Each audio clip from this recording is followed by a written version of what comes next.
Hello everyone, welcome back to Krislo knowledge. आज हम बात करेंगे वायरस से होने वाली डिजीज़ की। इससे पहले जो हमारा लेक्चर था वो हमारा था बैक्टीरिया से जो जो डिजीज़ होते हैं ना, उसके बारे में मैंने ट्रिक के साथ अच्छे से बताया हुआ है। जिसने नहीं देखी है वो प्लेलिस्ट में जाके वीडियो देख सकता है। बायोलॉजी के नाम से एक प्लेलिस्ट है बनी हुई, उसमें हम देखेंगे डिजीज़, वायरस कौन से होती है, कैसे मोड ऑफ ट्रांसमिशन रहता है, कौन से एरिया को अफेक्ट करती है, और इम्पोर्टेंट वैक्सीन इसके लिए कुछ बनी हुई है तो वो क्या है। उसके बाद हम इसकी ट्रिक्स देखेंगे, फिर उसके बाद हम MCQs देखेंगे। सबसे पहले हम बात करते हैं डेंगू की। डेंगू किससे होता है? डेंगू वायरस से होता है। कौन से मच्छर के काटने से होता है? तो एडीज इजिप्टी के मच्छर काटने से होता है। इसकी मैंने एक ट्रिक दे दी है, वो नीचे इसमें मिल जाएगी, आप शॉर्ट्स में जाके देख सकते हो उसे। कौन से एरिया को अफेक्ट करती है? ये हमारी ब्लड वेसल्स को अफेक्ट करती है। प्लेटलेट्स गिर जाती है, इसमें प्लेटलेट्स बहुत ज़्यादा गिर जाती हैं, लाखों में गिरती है एक साथ, जिससे क्या होता है इंसान को कि डेथ होने तक का रिस्क पहुंच जाता है। इसके लिए इंपॉर्टेंट वैक्सीन देखो, अभी क्या होता है, बारिश का सीज़न है, इसके बाद डेंगू फैलेगा। अब डेंगू में क्या होता है, बहुत से लोग मर जाते हैं, हम न्यूज़ में देखते हैं। तो इस क्यों मर जाते हैं? क्योंकि ना ये वैक्सीन लिमिटेड यूज़ के लिए, कोई ज़्यादा कारगर सिद्ध नहीं होती है ये। तो कौन सी वैक्सीन है? डेंगू वैक्सिया। कौन सी है? डेंगू वैक्सिया। इतनी ज़्यादा इंपॉर्टेंट नहीं है ये, ठीक है। जो बहुत इंपॉर्टेंट होगी मैं आपको मार्क करवा दूँ, मैंने फिर भी इसमें इंक्लूड कर। या कभी कभी क्या होता है UPSC वगैरह में ये क्वेश्चन पूछ लेते हैं कि इस वाली बीमारी के लिए अभी तक कोई वैक्सीन बनी है क्या, तो इसमें ये एलिमिनेशन में हेल्प कर देगा। फिर हम बात करते हैं चिकनगुनिया की। चिकनगुनिया में क्या होता है? चिकनगुनिया वायरस है, ये भी मच्छर के काटने से होता है। क्या होता है इसमें? जॉइंट मसल्स पेन हो जाता है हमारा, ठीक है। इसकी कोई वैक्सीन नहीं है। चिकनगुनिया की क्या है? कोई वैक्सीन नहीं है। फिर हम बात करेंगे जीका वायरस की। जीका वायरस से होता है, इसमें क्या है, इसके लिए भी सेम है, एडीज इजिप्टी। ये क्या होता है, मदर से, जो मदर होती है, अगर प्रेग्नेंट कोई लेडी है, उससे अपने बच्चे में चला जाएगा ये, ठीक है।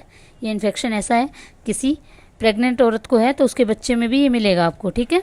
सेक्शुअली ट्रांसमिट भी हो जाता है, ये भी पूछ लेते हैं। इन्फेक्ट किसको करता है? ब्रेन को इन्फेक्ट करता है ये। जो बच्चा होता है ना, उसके ब्रेन को इन्फेक्ट कर देता है ये, स्किन जॉइंट्स में। इसके लिए कोई वैक्सीन नहीं है। येलो फीवर वायरस से होता है, जैसे ना फ्लेवी वायरस बोलते हैं, जो भी सेम है ना एडीज वाला, इसको बोलते हैं फ्लेवी वायरस। तो याद रख सकते हो, एक सिंपल ही है, सेम मच्छर है, लीवर को इन्फेक्ट करता है, जॉन्डिस जैसा काम कर देता है ये। येलो फीवर इसे ही बोलते हैं, जॉन्डिस हो जाता है ना, उसको ही बोलते हैं। येलो फीवर के लिए एक वैक्सीन है, ये याद रखनी है। मतलब इसको याद इसी तरीके से रखना है कि आप एलिमिनेट कर पाओ, कहीं पे पूछ ले तो। फिर हम बात करेंगे रेबीज के बारे में। रेबीज वायरस, ये जो भी होते हैं, डॉग, कैट, कोई भी एनिमल जब हमें काट लेता है ना, बंदर वगैरह, तो रेबीज होने के चांसेस ज़्यादा हो जाते हैं। इसमें क्या होता है, ब्रेन फंक्शन करना बंद कर देता है, नर्वस सिस्टम को इम्पेक्ट करता है। इसमें क्या होता है कि क्या है, इंसान है ना थोड़ा कुत्तों जैसा बिहेव करने लग जाता है, उन्हीं की जैसी आवाज़ें निकालने लग जाता है इस वायरस से। अभी आपने देखी होगी, एक खिलाड़ी था जिसकी रेबीज़ से डेथ हो गई है, इसलिए हमें इसकी एंटी रेबीज़ वैक्सीन है। ये ना जिस दिन आपको काट जाए उस दिन लगती है, उसके 3 दिन बाद लगती है, उसके बाद कुछ तो 20 डेज़ का पीरियड रहता है। ये इसकी सीक्वेंस होती है, मतलब 4 डोज लगती है आपको। हर एक डोज में आपको 2 इंजेक्शन लगते हैं दोनों हाथों पे, ठीक है। फिर हम बात करते हैं पोलियो की। तो पोलियो वायरस होता है, या इसको बोलते हैं एंट्रोवायरस, मतलब एंटर कर गया पोलियो, एंटर कर जाएगा तो ये विकलांग कर देता है, ठीक है। इसके लिए वैक्सीन, या मतलब ये किससे होता है पोलियो वायरस? ओरल रूट से जाता है ये। हम कुछ गंदा वंदा खा पी लेते हैं ना, इन्फेक्टेड फूड, तो उससे हो जाता है। इसमें क्या है, जो हमारी स्पाइनल कोड है या नर्वस सिस्टम है, ये डेवलपमेंट नहीं होने देगा पूरे शरीर की। तो आपने देखा होगा थोड़े अपाहिज रह जाते हैं ना इंसान, तो ये उसकी वजह से रह जाते हैं, पोलियो की वजह से। तो पोलियो वैक्सीन का हमें पता ही है, 2 होती है, 2 बूंद जिंदगी वाली, वो आपने देखी होगी, छोटे बच्चों को पिलाते हैं ना। तो इसमें ना एक तो ओरल वाली होती है, ठीक है, एक होती है इनएक्टिवेटेड पोलियो वैक्सीन, ठीक है। अब हम बात करते हैं मीजल को ना खसरा भी बोलते हैं, ठीक है। मीजल्स को क्या बोलते हैं? खसरा। खसरे में क्या है, मीजल वायरस होता है इसके लिए, जो ये वायरस के नाम दिए हुए हैं ना, वायरस वाली डिजीज़ के नाम इतने इंपॉर्टेंट नहीं है, इसमें हमें पता होना चाहिए इसके लिए कोई वैक्सीन है, या ये वायरल डिजीज़ है या कौन सी डिजीज़ है, ये इतना पता होगा ना तो भी आप क्वेश्चन हल कर पाओगे। तो मीजल क्या होता है? खसरा होता है, ये स्किन पे रैशेस कर देता है। किससे आता है? एयर से आता है। अगर इन्फेक्टेड एयर हमने ले ली तो उससे हो जाएगा, ठीक है। तो स्किन वगैरह उसको इन्फेक्ट कर देता है। इसके लिए वैक्सीन है एक MMR वैक्सीन, ठीक है। ये बहुत इंपॉर्टेंट है, ये आपको याद होनी चाहिए, ये वैक्सीन आपको पता होनी चाहिए, ठीक है। तो इसके लिए MMR का मतलब क्या है? मीजल के लिए भी सेम वैक्सीन है, मम्प्स के लिए भी सेम वैक्सीन है, और रूबेला के लिए भी सेम। अब हम बात करते हैं मम्प्स की। मम्प्स में क्या होता है? मम्प्स में ये होता है, ये मम्प्स वायरस से होता है, एयर से इन्फेक्टेड होता है। देखो ये तीनों एयर से, इनके लिए सेम वैक्सीन है, ठीक है, तीनों एयरबोर्न है। मतलब कोई इन्फेक्टेड इंसान की कुछ वहाँ वो खड़ा होगा, उसने सांस वगैरह छोड़ी होगी, वही हमने ले ली तो उससे हो जाएगा। तो मम्प्स में क्या होता है, जो हमारा फेस का एरिया होता है ना, ये स्लेवरी ग्लैंड जो होती है, ये मुंह सूज जाता है, फेस है ना, फेस पे स्वेलिंग आ जाती है, ठीक है, मम्प्स में स्वेलिंग आ जाती है बहुत ज़्यादा फेस से, स्लेवरी ग्लैंड को इन्फेक्ट करता है ये, ठीक है। MMR वैक्सीन है इसके लिए भी। अब हम बात करते हैं रुबेला की। रुबेला क्या होती है? रुबेला वायरस से होती है या टोगा वायरस से होती है, ठीक है। ये क्या है? ये सेम मोड ऑफ ट्रांसमिशन है इनका, मतलब एयर में इन्फेक्टेड एयर है तो उससे फैल जाएगा ये, ठीक है। जैसे वायरस क्या होता है, वायरस फैलता ही किससे है? इन्फेक्टेड एयर वगैरह से फैल जाएगा, या किसी एनिमल ने बाइट कर दी उससे फैल जाएगा, जैसे आपने कोविड के दौरान देखा होगा, ठीक है। तो ये ना तीनों बीमारियां सेम हैं, सेम इनका ट्रांसमिशन है और सेम वैक्सीन है इसकी। अब रूबेला में भी क्या होता है, ये भी स्किन को इम्पेक्ट करती है, ये भी स्किन को इम्पेक्ट करती है। स्किन पे क्या होता है, बहुत ही ज़्यादा एलर्जी हो जाती है, छोटे छोटे बहुत सारे दाने होने लग जाते हैं। इसमें भी सेम दाने से होते हैं, तो सिमिलर सी डिजीज़ है, ठीक है।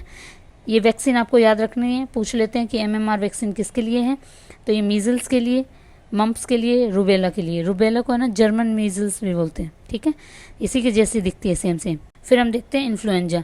ये बर्ड फ्लू वाला जो इन्फ्लुएंजा होता है ना, वो क्या होता है, इन्फ्लुएंजा वायरस हो गया। ये भी एयर से फैलती है, सांस लेने में प्रॉब्लम हो जाती है। फ्लू की जो वैक्सीन होती है वही काम आती है, सीजनल होता है ये, बर्ड फ्लू वगैरह आ जाते हैं ना। फिर ये हम एक साथ देखेंगे। अब जो हेपेटाइटिस है ना, A, B, C, E, ये तीनों एक जैसे होते हैं, मतलब इनका थोड़ा वायरस में वेरिएशन होती है, इसलिए इनका नाम चेंज कर दिया जाता है। इम्पैक्ट किसको करते हैं? सब लीवर को इम्पैक्ट करते हैं। हेपेटाइटिस का मतलब ये है कि लीवर को खा जाएगा, ये लीवर खराब होने लग जाएगा हमारा। और इसमें से हमें ये पता होना चाहिए किसके लिए वैक्सीन है और किसके लिए वैक्सीन नहीं है। थोड़ा डिफरेंस है इसमें, देख लेते हैं, इसको एक साथ देखते हैं, ठीक है। हेपेटाइटिस A में A वायरस होता है, B में B वायरस होता है, C में C वायरस होता है, E में E वायरस होता है, ठीक है। ये किससे फैलती है? कंटेमिनेटेड फूड या वाटर से। A किससे फैलेगी? कंटेमिनेटेड फूड या वाटर से। B किससे फैलेगी? हमारा ब्लड के थ्रू चली जाएगी, सेक्शुअल चली जाएगी। B है ना, थोड़ा एड्स जैसे होता है ना, उस तरीके से काम करता है। मदर से सन में भी चली जाएगी, लीवर को इम्पैक्ट करेंगे दोनों। इन दोनों के लिए वैक्सीन है, तो इसको याद रखो। A और B के लिए वैक्सीन है, A और B के लिए वैक्सीन है, C और E के लिए वैक्सीन नहीं है, ठीक है। ये भी ब्लड में इन्फेक्शन कर देती है, कंटेमिनेटेड फूड। तो हेपेटाइटिस कैसे होगा? हेपेटाइटिस लीवर को इम्पेक्ट करता है, तो लीवर को इम्पेक्ट करे, या तो हमने कंटेमिनेटेड फूड खा लिया है, ठीक है, या किसी ने ब्लड दिया है हमें, उसमें अगर इन्फेक्टेड इंसान ने ब्लड दे दिया है तो उससे हो जाए। जो B वाला है ये सेक्सुअल से भी हो जाता है, सेक्सुअल इंटरकोर्स से, ठीक है। लीवर को इम्पेक्ट करता है। A और B दोनों के लिए वैक्सीन है, बाकी दोनों के लिए नहीं है। इतना ही जरूरी है इसमें जानना। फिर हम बात करेंगे कोविड के बारे में। कोविड सबको पता है, ये बहुत बार क्वेश्चन पूछते हैं, इसको याद रख लेना। SARS-CoV-2 ये पूछ लेते हैं कौन सा वायरस है, तो ये वायरस इंपॉर्टेंट है, इसलिए इसको याद रखना है। बाकी नहीं याद रहे कोई बात नहीं, ये याद होना चाहिए, ठीक है। कोरोना वायरस या SARS-CoV-2 2 है, जो अभी हुआ था ना, 2 है वो। ड्रॉपलेट एयरबोर्न ये सबको पता है, लंग्स वगैरह को इम्पेक्ट कर देता है, लंग्स में पानी भर जाता है, सांस लेने में दिक्कत हो जाती है। इसके लिए वैक्सीन है, कोवैक्सीन है, कोविशील्ड है, mRNA वैक्सीन है, ये हम सब ने लगवाई है। फिर हम बात करते हैं एड्स की, HIV की फुल फॉर्म पूछ लेते हैं, ह्यूमन इम्यूनो डेफिशिएंसी वायरस। इसमें क्या है, हमारा इम्यून सिस्टम जो होता है ना, वो ना वीक होने लग जाता है। इम्यून सिस्टम वीक होगा तो हम जल्दी बीमार होंगे, तो फिर हम पे दवाइयाँ भी इतने अच्छे से काम नहीं करेगी, और डेथ होने के रेट बहुत ज़्यादा हाई होते हैं इसमें। तो अगर किसी को HIV है, अगर वो अपनी इम्यूनिटी के बूस्ट करने के लिए कुछ करता है, तो वो उसके जीने के चांसेस बढ़ जाते हैं। तो ये किससे फैलती है? सेक्सुअल कॉन्टैक्ट से या ब्लड से, ठीक है, कि आपने इन्फेक्टेड इंसान का ब्लड ले लिया, या आपने कोई इन्फेक्टेड इंसान के साथ सेक्सुअल कॉन्टैक्ट कर लिया, तो उससे फैल जाएगी। इम्यून सिस्टम को ख़त्म कर देती है ये बिल्कुल। इसके लिए ना प्रिकॉशनरी मेजर्स लेते हैं, वैक्सीन इसके लिए कोई भी नहीं है, इसीलिए इसकी डेथ रेट बहुत हाई रहता है। फिर हम बात करेंगे स्मॉल पॉक्स, जो कि अभी ख़त्म हो चुका है बिल्कुल। तो कमेंट सेक्शन में बताओ आप मुझे कि स्मॉल पॉक्स इंडिया में कब ख़त्म हुआ। कौन सा वायरस है? वेरियोला वायरस है। ये किससे फैलता है? इन्फेक्टेड एयर के कॉन्टेक्ट में आते हैं हम, तो ये पूरी बॉडी पे इम्पेक्ट करता है। स्मॉल पॉक्स है ना, छोटे छोटे स्मॉल पॉक्स हो जाते हैं ना, पूरी बॉडी को इम्पेक्ट करता है। इसके लिए वैक्सीन है इसलिए इरेडिकेट हो चुका है। फिर हम बात करते हैं जैपनीज़ इंसेफेलाइटिस की। तो इसके लिए सेम वायरस है फ्लेवी वायरस। इसमें ना सेम मच्छर रहेगा, एडीज मॉस्किटो वाइट। जो एडीज वाला मच्छर है ना उसके काटने से ही हो जाता है। ये ना ब्रेन को इम्पेक्ट करता है, ठीक है। इसके लिए वैक्सीन है। फिर हम बात करेंगे एचपीवी इन्फेक्शन की, ह्यूमन पॉपुलोमा वायरस। इसकी फुल फॉर्म आपको याद होनी चाहिए, ये अभी न्यूज़ में भी था रिसेंटली। इसकी एक वैक्सीन बनी थी जिसको बोलते हैं सर्विक्स, ठीक है। ये क्या है, सेक्सुअल कॉन्टेक्ट से फैलता है। ये वही वाला वायरस है जिसमें पूनम पांडे ने क्या करा था, पूनम पांडे की डेथ हो गई ऐसा न्यूज़ में चला था ना, तो ये वही वाला वायरस है। तो अभी है ना इतने सारे हमने पढ़े हैं तो घबराने की बिल्कुल ज़रूरत नहीं है।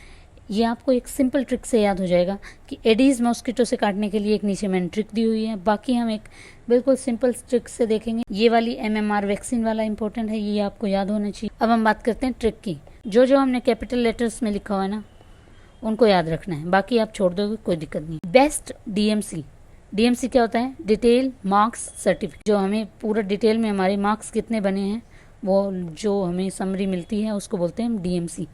बेस्ट डीएमसी है आंध्र प्रदेश के आरसी कॉलेज में, ठीक है। बेस्ट डीएमसी कहाँ है, आंध्र प्रदेश के आरसी कॉलेज में। हम बात करते हैं बेस्ट। बेस्ट से बी का मतलब हो गया बर्ड फ्लू, ई का मतलब हो गया इंसेफेलाइटिस और इबोला। इबोला का जो है ना डेथ रेट बहुत ज़्यादा होता है। अगर किसी को इबोला हो गया ना तो बहुत ही रेयर चांसेस होता है कि कोई इंसान बच जाए, ठीक है। फिर हम बात करते हैं एस से। एल से क्या होता है, स्मॉल पॉक्स, जो कि अभी इरेडिकेट हो चुका है और आप कमेंट सेक्शन में बताएंगे कब इरेडिकेट हुआ। टी को काट तो टी से कुछ नहीं होता। डी से क्या हो गया, डेंगू। एम से क्या हो गया, मीजल्स। एम से क्या हो गया, मीजल्स। मीजल्स के लिए वैक्सीन है, हमने देखी थी। सी से क्या हो गया, चिकनगुनिया। एच से क्या हो गया, हेपेटाइटिस। ए बी सी और ई, ए और बी की वैक्सीन है, सी और ई की नहीं है, लीवर को इम्पैक्ट करते हैं। बी वाला जो होता है वो एड्स की जैसा होता है, ठीक है। फिर ए से हम आंध्र प्रदेश से बात करेंगे, ए से एड्स और पी से पोलियो।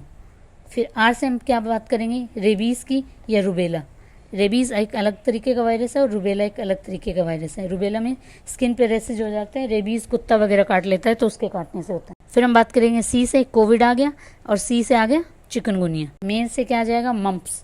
क्या आ जाएगा, मम्प्स। ट्रिक याद होगी। फिर एक ये ट्रिक देख लो कि एडीज इजिप्टी के मच्छर के काटने से कौन कौन सी बीमारी होती है, तो उसको याद रखें हम, डेजी सीएम। आई काट दो और जेड काट दो। डी से क्या होगा, डेंगू। जी, जेड से जीका। वाई से येलो फीवर। सी से चिकनगुनिया। एम से माइरो वायरस, ठीक है। ये सारी क्या है, वायरस से होने वाली डिजीज़ हैं। तो ये मैंने एडीज इजिप्टी के लिए अलग ट्रिक दी है। और उसके लिए क्या है, बेस्ट डीएमसी कहाँ पे मिलेगी, आंध्र प्रदेश के आरसी कॉलेज में, ठीक है। चलिए एमसीक्यूज देख लेते हैं। विच of the following is caused by the retrovirus. Retrovirus से कौन सी बीमारी होती है, तो एड्स होती है, सी। फिर इनमें से which of the following viral disease primarily affect the liver को कौन सी डिजीज इंपैक्ट करती है, हमने देखा था हेपेटाइटिस बी।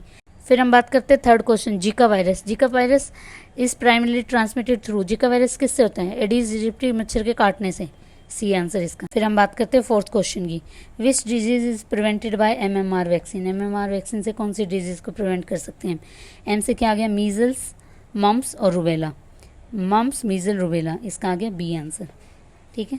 इसी के साथ हमारा लेक्चर एंड होता है। और अगर आपको लेक्चर पसंद आ रहा है तो please like, share and subscribe.